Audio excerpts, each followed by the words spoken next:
Hello friends. NCERT के निचोड़ के क्रम में आज हम लोग क्लास 12 की ज्योग्राफी का थर्ड चैप्टर पे आ गए हैं। इससे पहले 2 चैप्टर अपलोड कर दी गई है, उसका लिंक मैं डिस्क्रिप्शन बॉक्स में दे दूंगा। अन्यथा आप चैनल के प्ले लिस्ट पे जाओ, वहाँ भी आपको आसानी से मिल जाएगी। ये वीडियो आपके किसी भी एग्ज़ाम के लिए बहुत ही महत्वपूर्ण है, चाहे आप किसी कंपटीशन के एग्ज़ाम में की तैयारी करो जिसमें जीके जीएस पूछी जाती हो, भूगोल का वेटेज हो उसमें। अन्यथा अगर आप क्लास 12 की एग्ज़ाम देने वाले हो, चाहे आप किसी भी बोर्ड का बच्चा हो, अगर आपको ज्योग्राफी का एग्ज़ाम देना है तो ये बहुत ही महत्वपूर्ण वीडियो हो सकता है आपका। तो जल्दी से जल्दी दोस्तों से शेयर कीजिए। धैर्य बना के अगर मेरे वीडियो को 7-8 मिनट तक आप देख पा रहे हैं, उसके बाद आपको मज़ा आएगा। शुरुआती दौर पे आप भले ही बोर हो, लेकिन आप धैर्य रखिए और 5 से 7 मिनट खुद को रोकिए, उसके बाद आप खुद छोड़ के नहीं जाओगे इस वीडियो को। चलिए शुरू करते हैं। आज हम लोगों का जो टॉपिक है वो है जनसंख्या संगठन। लाइट कम होने की वजह से कम दिख सकता है, लेकिन कोई बात नहीं, चलेगा। जनसंख्या संगठन, ठीक है। जनसंख्या संगठन से क्या तात्पर्य है? देखिए दोस्तों, जनसंख्या संगठन का तात्पर्य होता है जनसंख्या की उन विशेषताओं में जिनमें की आयु, लिंग, साक्षरता और व्यवसायिक स्थिति की विषय में बात करती जा रही है। तो जनसंख्या की उन विशेषता, जनसंख्या की कौन सी विशेषता बोलेंगे? जनसंख्या की उन विशेषता के बारे में बात करेंगे। किन किन विशेषता? जिसमें कि आयु है, लिंग है, साक्षरता है, उसके बाद व्यवसाय की बात की जाएगी। तो जनसंख्या की उन विशेषता का अध्ययन करते हैं जिसमें कि आयु, लिंग, साक्षरता और व्यवसायिक स्थिति को सम्मिलित किया जाता है, उसको क्या कहते हैं? जनसंख्या संगठन कहते हैं। ऐसे अगर हम संगठन तत्व को देखें, संगठन शब्द है, संगठन का क्या मतलब होता है? अगर हम बोले चाय का संगठन, तो इसका तात्पर्य क्या हुआ? चाय का संगठन का तात्पर्य हुआ चीनी, पत्ती, दूध। उसी तरह जनसंख्या संगठन, तो जनसंख्या में क्या क्या आ सकती है? आयु, लिंग, साक्षरता और व्यवसाय। इन सारे तत्वों को सम्मिलित किया जाता है किसमें दोस्त? जनसंख्या संगठन में। तो सबसे पहले हम लोग आते हैं लिंग संगठन को ले लेते हैं, लिंग अनुपात देखते हैं, ठीक है। तो लिंग अनुपात क्या होता है? आप सबको पता है, आप जानते हैं कि लिंग अनुपात की चर्चा होते रहती है। जनसंख्या में स्त्रियों और पुरुषों की जनसंख्या का अनुपात, संपूर्ण जनसंख्या में क्या बोल रहे हैं?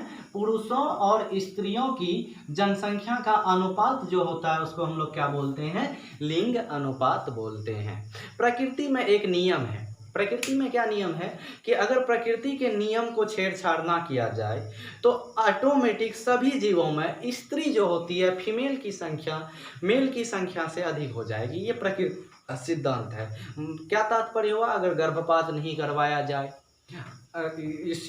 शिशु हत्या नहीं की जाए, स्त्री शिशु हत्या, तो एक समय के बाद क्या होगा? अपने आप प्रकृति में स्त्रियों की जो संख्या होगी पुरुषों की संख्या से अधिक हो जाएगी। स्त्री तत्व प्रकृति में अधिक होती है, लेकिन प्रकृति में छेड़छाड़ होने के कारण आपको पता है कि स्थिति बहुत ज़्यादा गड़बड़ हो जाती है। तो जनसंख्या अनुपात से क्या समझते हैं आप? कि जनसंख्या में स्त्रियों और पुरुषों की संख्या के बीच का अनुपात लिंग अनुपात कहलाता है। ये लिंग अनुपात आ गई। अब लिंग अनुपात देखिए क्या है कि अन्य देशों में जो लिंग अनुपात निकाली जाती है, खास के पूर्वी देशों में, यूरोपीय देशों में, तो ऊपर में पुरुषों की संख्या रखी जाती है और नीचे स्त्रियों की संख्या रखी जाती है, और गुना क्या कर देते हैं? 1000 कर देते हैं। मतलब क्या होता है? प्रति 1000 स्त्रियों में पुरुषों की संख्या लिंग क्या हो जाता है? लिंग अनुपात कहलाता है। लेकिन हमारे देश में ये उल्टा निकाला जाता है। भारत, पाकिस्तान, बांग्लादेश, श्रीलंका,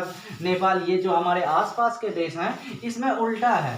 प्रति 1000 पुरुषों में स्त्रियों की संख्या निकाली जाती है, मतलब पुरुष की संख्या को नीचे रखा जाता है। तो स्त्री की संख्या बटा पुरुषों की संख्या गुना 1000, ये निकल जाता है हमारे भारत का लिंग अनुपात। हमारे भारत का लिंग अनुपात अलग अलग डाटा में अलग अलग है। जैसे 2011 की जनगणना के अनुसार देखें तो ये 911 था, मतलब प्रति 1000 में 89 पुरुष कम थे। कहीं इसका अधिक है तो कहीं कम है। केरल में लिंग अनुपात ज़्यादा है, मतलब 1035 के लगभग है, मतलब 1000 पुरुष में 1035 स्त्रियां हैं। तो अगर हम लिंग अनुपात की बात करें तो विश्व का औसत लिंग अनुपात प्रति 1000 100 स्त्रियों पर 102 पुरुष है। विश्व का लिंग अनुपात क्या बोल रहे हैं, पूरे विश्व का लिंग अनुपात कितना है, 102 पुरुष में 100 स्त्रियां, मतलब 100 स्त्रियों पर कितनी पुरुष है, 102 पुरुष है। पुरुषों की संख्या कितनी हो गई, अधिक। क्यों अधिक हो गई, आपको पता ही है कि हस्तक्षेप, स्त्री की हत्या, स्त्री शिशु की हत्या, उसके बाद अगर गर्भ में जांच से पता चल जाता है स्त्री है तो गर्भपात करवा दी जाती है। इन कारणों से क्या होता है कि ये ऐसा हो गया, पूरे विश्व में प्रति 102 पुरुष में 100 स्त्रियां है।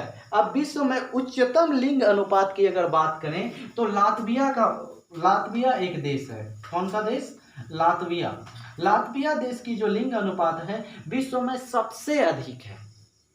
कौन सा देश बोल रहे हैं, लातविया। यहाँ जो है ना 100 स्त्रियों पर 85 पुरुष है, मतलब पुरुषों की ही संख्या कम है, 15 कम है। लातविया का लिंग अनुपात बहुत अच्छी है। अगर ऐसी स्थिति बनती है जिसको अच्छी लिंग अनुपात माना जाता है, ठीक है। तो लातविया का लिंग अनुपात 100 स्त्रियों में कितने हैं, 85 पुरुष हैं, ठीक है। उसके बाद अगर हम बात करें सबसे खराब लिंग अनुपात का, तो सबसे खराब लिंग अनुपात UAE का है, यूनाइटेड ये स्टेट अमीरात कहलाता है। संयुक्त, हिंदी में इनका नाम है संयुक्त अरब अमीरात, यूनाइटेड अरब अमीरात, ठीक है। संयुक्त अरब अमीरात जो अरब देश है, खाड़ी देश के है, इसका लिंग अनुपात सबसे खराब है। इसकी लिंग अनुपात देखो, 100 पुरुषों पर मात्र 311 स्त्रियां हैं। ध्यान दीजिएगा, लातविया में पुरुष कम स्त्रियां अधिक है, लेकिन यहाँ देखें UAE में 311 स्त्रियां, आधा से भी कम, सॉरी 1000 पुरुषों की बात कर रहे हैं, 1000 सॉरी गलत हो गया यहाँ पर, 100 स्त्री पर 311 पुरुष हैं। 311 पुरुष हैं किस पर, 100 स्त्री पर, 2 गुना 3 गुना से भी ज्यादा पुरुष की संख्या, 100 स्त्री पर 311 पुरुष। UAE में, लातविया में ये चीजें उल्टा है, 100 स्त्रियों पर 85 पुरुष है। तो ये लिंग अनुपात के बारे में था। अब बात करेंगे हम लोग आयु संरचना का, चलिए आगे बढ़ते हैं।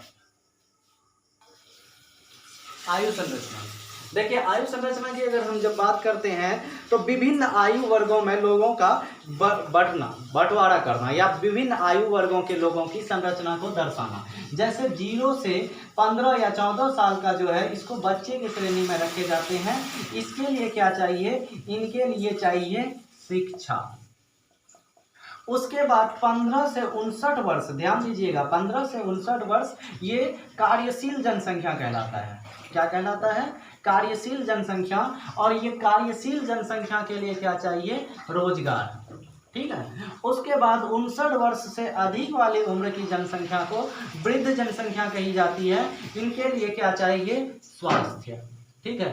ध्यान दीजिएगा, जिस देश में 0 से 14 वर्ष के बच्चों की जनसंख्या अधिक होगी, उस देश के सरकारों को क्या चाहिए होगा, स्कूल खोलने की आवश्यकता होगी, नए इंफ्रास्ट्रक्चर की आवश्यकता होगी, ताकि बच्चों का सर्वांगीण विकास हो सके, स्कूल कॉलेज, ताकि उनका बौद्धिक विकास हो सके, शारीरिक विकास हो सके।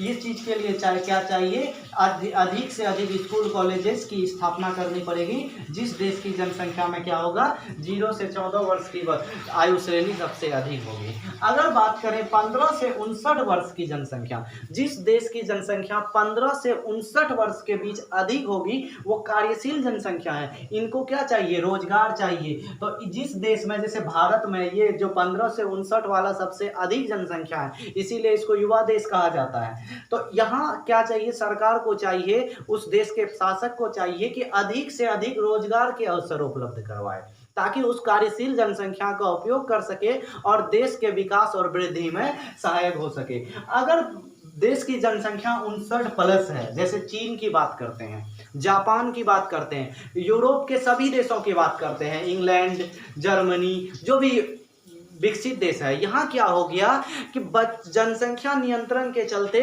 जन्म दर को रोक लिया गया। अच्छी स्वास्थ्य सुविधा के कारण, जैसे कि गर्भ निरोध वाली स्थिति की वजह से जनसंख्या को क्या किया गया, रोक लिया गया। तो छोटे बच्चों का जन्म कब हुआ, कम हुआ। लेकिन चूंकि वहाँ का इंफ्रास्ट्रक्चर, स्वास्थ्य बहुत अच्छी थी, मेडिकल सुविधा बहुत अच्छी थी, तो वहाँ वृद्ध जनसंख्या बहुत ज़्यादा हो गई। चीन में 1 चाइल्ड पॉलिसी ले दिया, एक बच्चे से ज़्यादा जन्म नहीं होना चाहिए। अभी पूरा चीन बूढ़ा हो चुका है। कहने का तात्पर्य है अभी जवान लोगों की संख्या बहुत कम है और बूढ़े ही बहुत ज़्यादा हो गए चीन में। ऐसा क्यों हो गया? क्योंकि जन्म दर को रोका गया और स्वास्थ्य सुविधा अच्छी थी। तो ऐसी स्थिति में वृद्ध जनसंख्या वृद्धि हो गई। यूरोप के देशों में, चीन में तो क्या हो गया, अगर जिस देश में 59+ अधिक जनसंख्या है, उन लोगों, बूढ़े व्यक्ति को क्या चाहिए, अच्छी मेडिकल चाहिए, स्वास्थ्य उसका अच्छा रहेगा तभी तो खौं नहीं करेगा। ठीक है, तो ये स्वास्थ्य सुविधा की आवश्यकता होती। अब आते हैं ग्रामीण एवं नगरीय जनसंख्या। देखिए, ग्रामीण या नगर की जब बात करें तो हमारे समाजशास्त्र के अनुसार अर्थव्यवस्था को जोड़कर दो अलग श्रेणी में बांटा जाता है। प्राथमिक क्षेत्र से जुड़े लोगों को ग्रामीण क्षेत्र कहा जाता है। मतलब जो अर्थव्यवस्था के प्राथमिक क्षेत्र में कार्य कर रहा हो। प्राथमिक क्षेत्र का तात्पर्य कृषि क्षेत्र से होता है। जिस देश की जनसंख्या प्राथमिक क्षेत्र, जिस भी इलाके की जनसंख्या प्राथमिक क्षेत्र में अधिक कार्य करता हो, उस जनसंख्या को ग्रामीण जनसंख्या कहेंगे। उसके बाद जो प्राथमिक क्षेत्र यानी गैर प्राथमिक क्षेत्र में काम करता हो, गैर प्राथमिक क्षेत्र में, उसको हम लोग नगरीय जनसंख्या कहेंगे। तो प्राथमिक क्षेत्र की जनसंख्या मतलब क्या हो गया, कृषि कार्य, कृषि हो गई, पशुपालन हो गया, मत्स्य पालन हो गया, मधुमक्खी पालन हो गई, वानिकी हो गया, बगीचा वगैरह लगा ना, ये सब प्राथमिक क्षेत्र के अंतर्गत होता है। जिस इलाके की जनसंख्या सबसे अधिक ये सारे कार्य को करता है, उस इलाके को क्या कहेंगे, ग्रामीण क्षेत्र कहेंगे। और जो गैर प्राथमिक मतलब व्यवसाय कर रहा है या सेवा क्षेत्र में काम कर रहा है, परिवहन में काम कर रही है, तो जॉब कर रहा है, वो सारे क्षेत्र आपके क्या आ जाएंगे, नगरीय क्षेत्र की जनसंख्या आ जाता है। अब बात करते हैं हम लोग साक्षरता की। चलिए नेक्स्ट टॉपिक कहां पर पहुंच गए हम लोग, साक्षरता पर। ठीक है,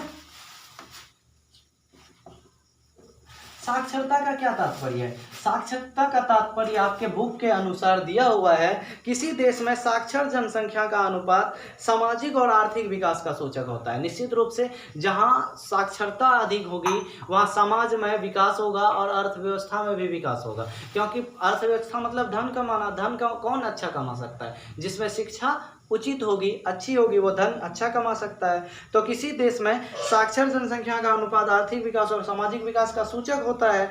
आर्थिक विकास का स्तर साक्षरता का कारण एवं परिणाम दोनों है। देखना, ये लाइन बहुत इंपॉर्टेंट हो जा रहा है। क्या बोल रहे हैं? आर्थिक विकास का जो स्तर है ना, साक्षरता का कारण भी है और परिणाम भी है। गौर से समझिएगा। कारण कैसे है कि अगर आपके पास आर्थिक व्यवस्था मतलब पैसा है तो आप शिक्षा ले पाएंगे अच्छे से अच्छे, उच्च से उच्च। तो कारण हुआ ना, आर्थिक विकास का कारण हुआ साक्षरता। ठीक है। दूसरा, अगर आपके पास साक्षरता है तो आप क्या कर सकते हैं, धन कमा सकते हैं। तो साक्षरता के कारण आर्थिक विकास हुई और आर्थिक विकास के कारण साक्षरता हो सकती है। देखिए क्या बोल रहे हैं हम, ये धन है आपका मतलब आर्थिक का शब्द का प्रयोग कर रहे हैं। धन रहेगा तो साक्षरता हासिल कर पाएंगे। ठीक है, तो मतलब कारण हो गया। और जब आपके पास साक्षरता रहेगी तो धन कमा पाएंगे, तो क्या हो गया, परिणाम हो गया। तो आर्थिक व्यवस्था जो है, आर्थिक अर्थव्यवस्था जो है, साक्षरता का कारण भी और साक्षरता का परिणाम भी साबित होता है। अब आते हैं हम लोग व्यवसायिक संरचना में। तो जो कि आपको बता दिए कि प्राथमिक क्षेत्र में कृषि, वानिकी, मत्स्यन आ जाती है। द्वितीय क्षेत्र में विनिर्माण आ जाता है। तृतीय क्षेत्र में परिवहन, व्यापार और संचार आ जाता है। तो इस तरह से ये चैप्टर खत्म हो गया। अगर आपको नोट्स चाहिए पीडीएफ के फॉर्म में तो अधिक से अधिक वीडियोज को शेयर कीजिए, लाइक कीजिए और चैनल को सब्सक्राइब करवाइए। तो आपको बहुत जल्द मैं आप लोगों को पीडीएफ उपलब्ध करवा दूंगा। ठीक है, धन्यवाद।